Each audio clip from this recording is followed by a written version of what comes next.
አያፍርበትም። በኢየሱስ ሰው በዘመዱ አያፍርም፣ በጓደኛው በትምህርት ደረጃው አያፍርም። በኢየሱስ ከምንም ነገር ጋር ላነጻጽረው አልችልም። ኢየሱስ አንደኛ አይደለም። ለአይነት ራሱ አንድ ነው ያለው። ብቸኛ ነው።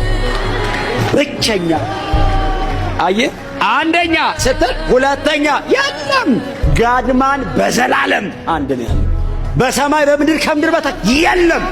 ብቻውን ነው የታረደው በግ ብቻውን ነው። መጽሐፉን ሊወስድ ማተም ሊፈታ የተሻለው የታረደው መስቀል ላይ ነው። መስቀል ምልክት መሆን አይችልም። መስቀል ጌጥ መሆን አይችልም። መስቀል መዝናኛ መሆን አይችልም። መስቀል መሞቻ ነው። ድሮም ዘንድሮም ልጁን ገሏል፣ ሰብስቦ ይገለናል። ልጁ ላይ